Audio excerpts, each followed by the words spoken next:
ಜಗದ್ಗುರುಗಳು, ವಿಶ್ವಕುಟುಂಬಿಗಳು, ಸಾಧು ಚಕ್ರವರ್ತಿಗಳಾದ ಶ್ರೀಗಳವರ ಶ್ರೀ ಚರಣಾರವಿಂದಗಳನ್ನು ಎನ್ನ ಮಸ್ತಕದ ಮೇಲೆ ಹೊತ್ತುಕೊಂಡು ಪರಮಪೂಜ್ಯ ಶ್ರೋತ್ರೀಯ ಬ್ರಹ್ಮನಿಷ್ಠ ವಿದ್ಯಾನಂದ ಭಾರತೀ ಮಹಾಸ್ವಾಮಿಗಳವರ ಚರಣಾರವಿಂದಗಳಿಗೆ ನಮಿಸಿ,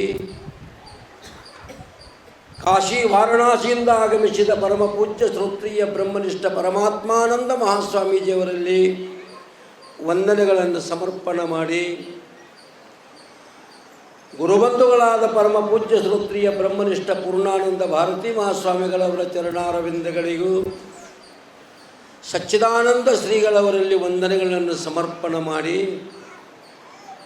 ಇದು ಪರ್ಯಂತರವಾಗಿ ಅತ್ಯುತ್ತಮ ರೀತಿಯಾಗಿ ತಮ್ಮ ಭಕ್ತಿ ಸೇವೆಯನ್ನು ಸಂಗೀತದ ಸೇವೆಯನ್ನು ಸಲ್ಲಿಸಿದ ಎಲ್ಲ ಕಲಾವಿದರಿಗೂ, ಕಾರ್ಯಕ್ರಮದಲ್ಲಿ ಭಾಗಿಗಳಾಗಲ್ಪಟ್ಟಂಥ ಎಲ್ಲ ಶರಣು ತಂದೆ ತಾಯಿಗಳಿಗೆ ಶರಣಾರ್ಥಿಗಳನ್ನು ಹೇಳಿ, 8ನೇ ದಿವಸದ ಈ ಜಗನ್ಮಾತಾ ದುರ್ಗಾಷ್ಟಮಿಯ ಈ ಪರ್ವಕಾಲದಲ್ಲಿ, ಈ ಪುಣ್ಯಮೆಯ ಪ್ರಸಂಗದಲ್ಲಿ ನಾವು ನೀವೆಲ್ಲರೂ ಪ್ರವೇಶಿಸೋಣ. ಕನ್ನಡ ನಾಡಿನ ಶ್ರೇಷ್ಠ ತತ್ವಜ್ಞಾನಿಗಳು, ಅಪರೋಕ್ಷಾನುಭವಿಗಳು,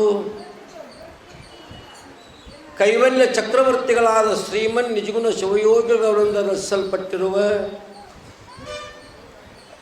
6 ಕೃತಿಗಳಲ್ಲಿ ಮೇರು ಕೃತಿ ಕೈವಲ್ಯ ಪದ್ಧತಿ, ನೀತಿ ಕ್ರಿಯಾಚಾರದ ಸ್ಥಳದಲ್ಲಿ ಬರತಕ್ಕಂಥ ಒಂದು ವಾಕ್ಯವನ್ನು ಚಿಂತನೆಗಿರಿಸಿಕೊಂಡು ಎಲ್ಲ ಪೂಜ್ಯರು ಉಪದೇಶವನ್ನು ಮಾಡ್ತಾ ಇದ್ದಾರೆ. ಇದು ಬಹಳ ಸುಂದರವಾಗಲ್ಪಟ್ಟಂಥ ವಿಚಾರ. ನಿಜಗುಣ ಶಿವಯೋಗಿಗಳು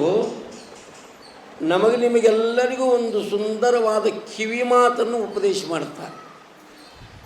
ಕಿವಿ ಮಾತು ಅಂದ್ರೆ ನಮ್ಮ ಜೀವನದಾಗ ನಾವು ಎಂದೆಂದೂ ಮರೆಯಲಾರದೇ ಇರತಕ್ಕಂಥ ಮಾತಿಗೆ ಕಿವಿ ಮಾತು ಅಂತ ಮಹಾತ್ಮರು ಕಡ್ಕೊಂಡು ಬಂದಿದ್ದಾರೆ. 84 ಲಕ್ಷ ಜೀವರಾಶಿಗಳಲ್ಲಿ ಶ್ರೇಷ್ಠವಾದ ಈ ಮನುಷ್ಯ ಜನ್ಮವನ್ನು ಪಡೆದುಕೊಂಡು ಬಂದಿರತಕ್ಕಂಥ ನಾವು ನೀವೆಲ್ಲರೂ ಯಾವುದು ಹಿತ ಯಾವುದು ಅಹಿತ ಅನ್ನುವಂಥದ್ದನ್ನು ತಿಳಿದುಕೊಂಡು ಹಿತವಾದ ಕಾರ್ಯವನ್ನು ಮಾಡುತ್ತಾ ಅಹಿತವಾದ ಕಾರ್ಯವನ್ನು ಮಾಡೋದು ಬಿಟ್ಟರೆ ನಿಮ್ಮೆಲ್ಲರಿಗೂ ಸುಖ ಆಗ್ತದೆ, ನಮ್ಮ ಜನ್ಮ ಸಾರ್ಥಕ ಆಗ್ತದೆ. ಅದನ್ನು ಇವತ್ತು ಉಪದೇಶ ಮಾಡ್ತಾರೆ ನಿಜಗೊಂಡ್ರು. ಹಿತವಿದ ಹಿತವೆಂದು ಅತಿಶಯಿಸಿ ತಿಳಿಯುವುದೇ ಚಂದಮಮ. ಈ ಸೃಷ್ಟಿ ಒಳಗೆ ಭಗವಂತ ಎಲ್ಲ ವಸ್ತುಗಳನ್ನು ನಿರ್ಮಾಣ ಮಾಡಿದ್ದಾನೆ. ಯಾವ್ಯಾವ ವಸ್ತುಗಳು ಯಾವ್ಯಾವ ಪ್ರಾಣಿಗಳಿಗೆ ಬೇಕು, ಪಶುಗಳಿಗೆ ಬೇಕು, ಪಕ್ಷಿಗಳಿಗೆ ಬೇಕು, ಮನುಷ್ಯರಿಗೆ ಏನು ಬೇಕು ಅನ್ನುವುದೆಲ್ಲವನ್ನೂ ಭಗವಂತ ನಿರ್ಮಾಣ ಮಾಡಿದಾನೆ. ಕೂಡೆ ನೇಮಿಸಿದ ಹಿತ ಅಹಿತವೆಂಬೆರಡನು. ನಿಜಗುಣ ಶಿವಕಾರುಣ್ಯದಲ್ಲಿ ಈ ಪದ್ಯವನ್ನು ಬರೀತಾರೆ. ಹಿತ ಅಹಿತಗಳು ಎರಡೂ ಈ ಜಗತ್ತಿನೊಳಗದಾವು.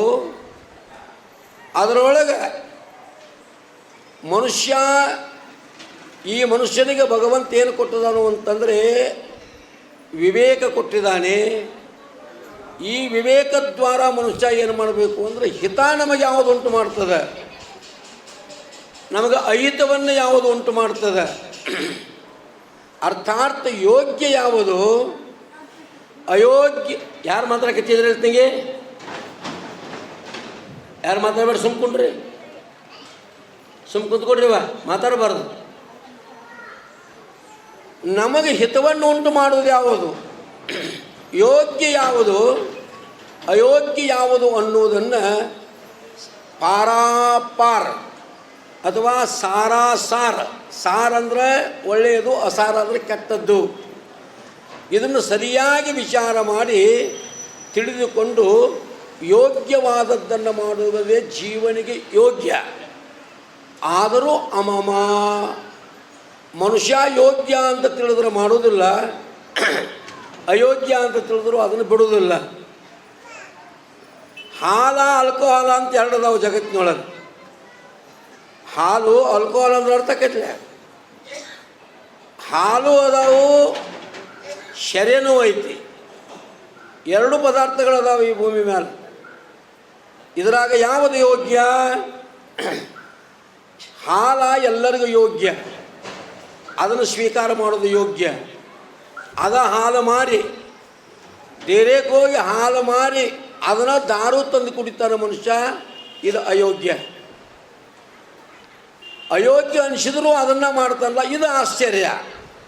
ದಾರುದಿಂದ ನಮ್ಮ ಪ್ರಕೃತಿ ಹಾಳಾಗ್ತದೆ, ದುಡ್ಡು ಹಾಳಾಗ್ತದೆ ಅನ್ನೋದು ಎಲ್ಲರಿಗೂ ಗೊತ್ತದೆ, ಆದರೂ ಅದನ್ನು ಬಿಡುವುದಿಲ್ಲ. ಇದರಂತೆ ಈ ಜಗತ್ತಿನೊಳಗೆ ಪುಣ್ಯ ಕಾರ್ಯಗಳನ್ನು ಮಾಡುವುದು ಯೋಗ್ಯ, ಪಾಪ ಕಾರ್ಯಗಳನ್ನು ಬಿಡುವುದು ಅದೇನಿತ್ತಂದ್ರೆ ಅದನ್ನು ಬಿಟ್ಟು ಬಿಡೋದು, ಅಯೋಗ್ಯವಾದ ಪಾಪ ಕಾರ್ಯವನ್ನು ಬಿಡೋದು.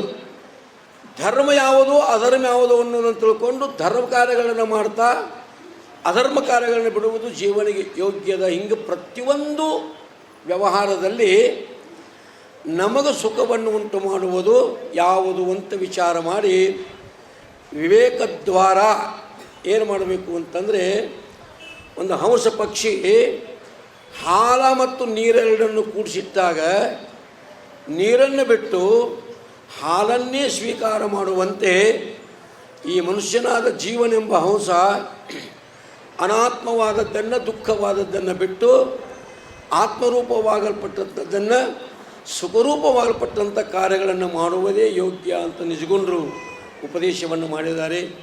ಸಮಯ ಭಾಳ ವಿಶೇಷ ಆಗಿದೆ.